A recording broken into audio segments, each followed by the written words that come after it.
I'm Harriet Lehman, and I am a graduate of the class of 1972. It is my privilege and my honor to tell you my story about how Dickinson College influenced my life. In 1968, I was a senior at Plainfield High School in Plainfield, New Jersey. 5 months before my graduation, my parents and I moved to Virginia for a job opportunity for my dad. I am the youngest of 4 children. My siblings were already married and had left home. My parents, also born in Plainfield, were part of a very large family unit. I had 35 first cousins. And when they moved me to a new school in a new community in Richmond, Virginia, culturally, it was like a foreign country to me. It was the first time that I'd ventured away from my extended family and from other people that I knew, my high school people that I knew probably from kindergarten. Picture me, the youngest child of a very close family, smart, but we were very economically disadvantaged, to the point where I never even went to Girl Scout camp. I never was really away from home. I thought I wanted to go to William and Mary, but my brother, who was a second-year student at Dickinson Law School, convinced me to take the bus to Carlisle in the middle of winter for a tour and an interview. So I did, because he was my big brother. And I'm sure Mom and Dad wanted him to keep an eye on me. I got off the bus, looked around, and I fell in love. My GPS was recalculating. To my great good fortune, I was accepted into the class of 1972. Fast forward to the orientation week, right before classes started. I did what every other new student in my particular position would do. I cried. And I cried for about a week. Then I stopped crying, because I realized that crying was not going to work for me. I had gotten myself here by way of grants, loans, scholarships, and a work-study job. Mom and Dad could not help me financially. My brothers and sisters had gone to state schools, and because they too were smart, they pretty much got a full boat. But I was the only one going to a private college. I had to succeed. We, the baby boomers, were born of parents who had lived through the Great Depression and World War II. Our parents, many of whom were first-generation immigrants, had undergone severe hardship, but out of that came a generation that would see many barriers to advancement just fall by the wayside. Ours was the first generation where large numbers of students, just like me, were able to find colleges like Dickinson accessible through government programs and the generosity of alumni and others. So I felt pressure to succeed, and I wasn't sure how to start. But happily, Dickinson was ready for me. They knew me, and they knew how to support me. They knew then, as they know now, how to engage students from all walks of life. Their philosophy of small classes, availability of professors, the fostering of a community, and the openness and exploration of ideas was and is still part and parcel of their success. As part of my 4 years of work study, I was a tour guide. It was fun taking prospective students around the campus. And when I come back, alumni still remember me as their guide, as does Dr. Cindy Samet from the chemistry department here. Working in the financial office was also part of my job, and there I got to see how the generosity of donors helped many, many, many students. I was amazed at how this office would always find some way to help a worthy student. Happily, I had the good fortune to meet my adorable husband, Mark, at Dickinson. It was at the end of my freshman year at SAE, where he was a member. My dear friends here today know the story. He was Jewish, and I was not. And mixed religion couples were, at that time, frowned upon, definitely by his family and by society at large. But love prevailed, and today I still look at him and see that good-looking 20-year-old. During our years at Dickinson, Mark's family disowned him and cut off his funds completely. He spoke with the dean, and the Dickinson administration made arrangements to help him stay on at school. Then the U.S. Army called, and Mark left to go on active duty in the Army Reserve. He returned to campus and completed 2 semesters in one. Meanwhile, in my junior year, my mom became seriously ill. Dickinson supported me by allowing me to care for my mom at home and complete that semester's courses at home. During my senior year, I took education courses and completed my student teaching for certification. We were married right after graduation from Dickinson in 1972. Mark was attending graduate school at Rutgers, and I secured a teaching position close by. We lived in a 3-room walk-up in Highland Park, New Jersey. It was an apartment community of elderly people. The complex's claim to fame was an entry each week in the local paper's obituary section. I taught for 5 years, then stopped to have our first child, Stephen. Then 2 years later, we had Julia. I stayed home with them, but tutored privately and volunteered at their schools, and became a member of the Junior League. Then I went back to school in New York City to study design, and then pursued a fine arts degree. Eventually, after working for some local firms, I was able to open up my own design firm. Volunteerism has always been a big part of my life.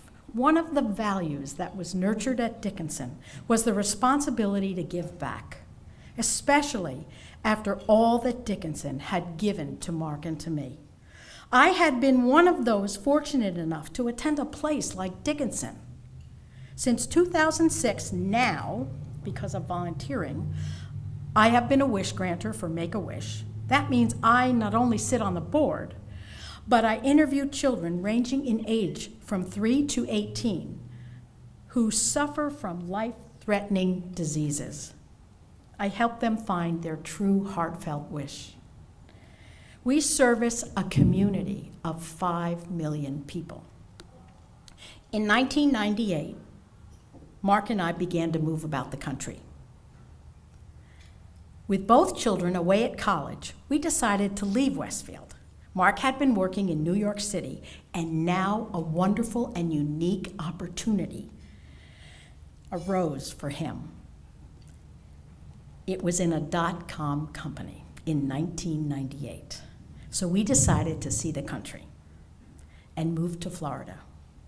We learned the hard way that many of those dot-coms were dot bombs. The company went bankrupt, we lost our investment, and we lost our home. That year, the children were both in college, but we had to take out loans. They worked on campus, they got jobs, and they both worked in the summers. And my wonderful big brother, Bob, invited us to live in his home, which we did for 6 months while Mark figured out what we were going to do. Then the good side of private equity emerged. Slowly but surely, we built our lives back and our fortune. Nothing is easy, though. Nothing in this life is easy. 7 years ago, Mark had an opportunity, he had an assignment for the private equity firm in Dubuque, Iowa. And the portfolio company cleaned meat processing plants. And the next year, 2013, was a year of significant joys and challenges for our family. Mark learned even more about the process of cleaning meatpacking plants. And in February, our daughter Julia gave us our first grandchild, Charlotte.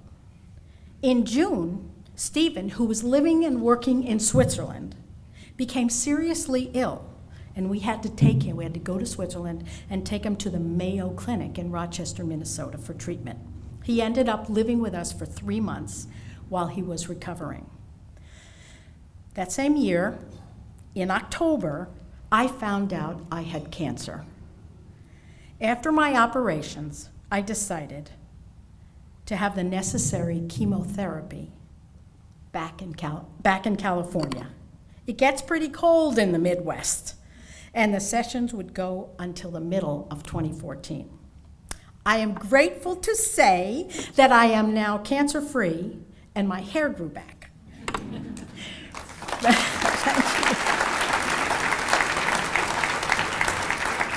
From 1972 until the present, Mark and I have remained connected to Dickinson. This school is a family member, and its mission has become ours. At first, we volunteered at high school college nights in New Jersey when we lived there. Then we hosted accepted students for receptions in our home each summer.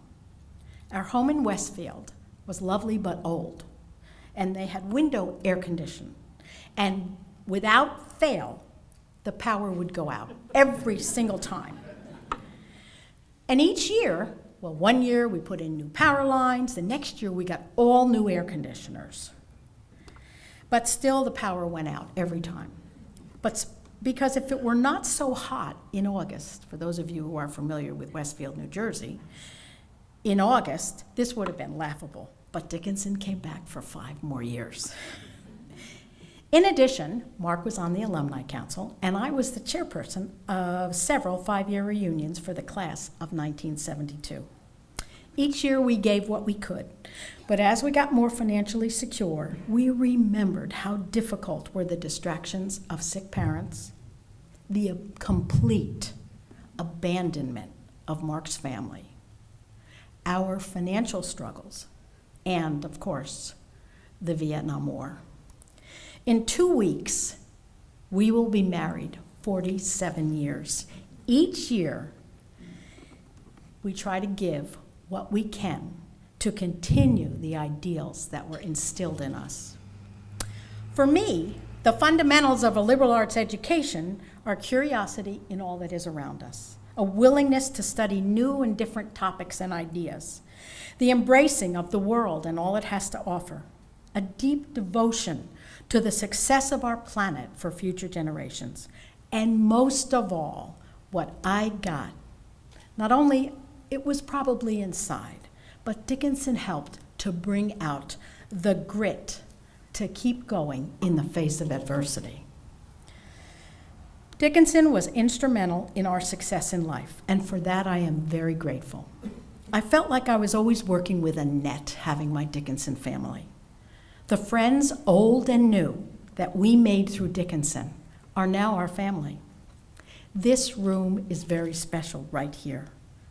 Whether you're a donor or a recipient, a faculty member or a staff member or a guest, we are united by the principle to pay it forward, to honor this wonderful institution that taught us to think clearly, to have confidence in ourselves and our abilities, and to cherish what we have learned. Not only do Mark and I feel a responsibility to help keep these ideals going, but to keep Dickinson alive and well, as Dickinson kept us alive and well in the late 60s and early 70s. 2 smart kids from very modest backgrounds now want to help students who come from situations similar to ours get that leg up that Dickinson gave us. One more thing. Before I came to Carlisle this weekend, I looked through our yearbook, the microcosm for 1972, and noticed it was full of pictures, but only one quote in the entire microcosm. It says, Dickinson College, it was 4 years of your life. Think about it. Well, I have thought about it a lot, and those 4 years transformed my life.